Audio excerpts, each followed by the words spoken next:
تخيل تصحى من النوم وتكتشف انك جوه تلاجة الموتى، مش حلم ولا هلوسة. شفت ان انا في التلاجة، عرفت ان انا في الدرج، ان هم كانوا داخلين يغسلوني.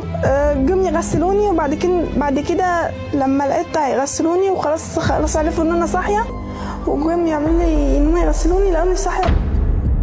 البنت دي اسمها فرحة وبتقول ان هي رجعت من الموت، او على الاقل هم كانوا فاكرين كده. فرحة كانت ماشية على الطريق الصحراوي وحصلت لها حادثة والعربية اتقلبت وجات لها اصابات بس ما كانتش خطيرة. طب المشكلة انها فقدت الوعي من الصدمة واتنقلت للمستشفى، وهنا اتكشف عليها بسرعة وفجأة اعلنوا وفاتها بالغلط ومن غير ما حد يتأكد. على طول اتنقلت على تلاجة حفظ الموتى. فرحة بتحكي وبتقول انها كانت سامعة بس مش قادرة تتحرك، كانت بتفقد الوعي وترجع اكتر من مرة من الرعب، كانت بتغمض عينيها وتستسلم. فضلت كده لحد ما دخلوا وبدأوا يجهزوا للغسل، واول ما لمسوا جسمها اتنفض. طبعا الكل اتصدم ووقفوا الغسل فورا، حاولوا يدوها اكسجين ومحاليل بس حالتها كانت صعبة ومحدش كان عارف بتتعامل ازاي. بعد شوية بدأ وعيها يرجع واتنقلت للبيت، لكن القصة ما خلصتش لحد هنا. ابوها لما عرف اللي حصل طبعا طالب بحق بنته وعلاج كامل، لكن المستشفى بدأت تتهرب من المسؤولية، والمفاجأة ان الحكاية دي نفتها وزارة الصحة.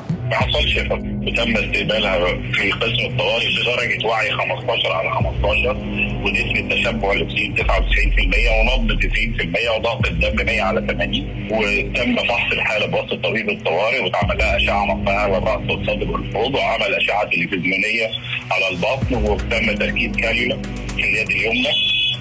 وبعدين بعد تمام فحص الحاله تاكد استقرار الحاله طبقا لفحص الاطباء ومنظمه الاشعاعات ومتابعه العلامات الحيويه للمريضه.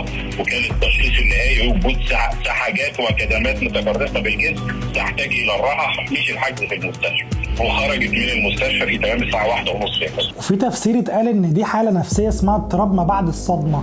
البنت طبعا واضح ان هي متعرضه لصدمه نتيجه للحادث. اضطراب يسمى اضطراب ما بعد الصدمه، ممكن يغير صوره الحدث اصلا من جواها. ممكن يكون هي اصلا كان عندها بعض التهيؤات من قبل الصدمه فيهيئ لها حاجه زي كده، وممكن يكون ده الواقع. احنا لا نستطيع ان نجزم اذا كان ده حقيقه ولا يعني العقل هيئ لها ده، لان هي فقدت بعض من صديقاتها مثلا في الرحله دي. تشخيص حد ودخوله الى ثلاجه الموتى بيتم تحت ظروف شديده الانضباط. صعب ان حد يدخل ثلاجه الموتى بدون ان هو فعلا يكون اتعمل له فحص كامل. اكتب لي تفسيرك انت بقى في الكومنتات.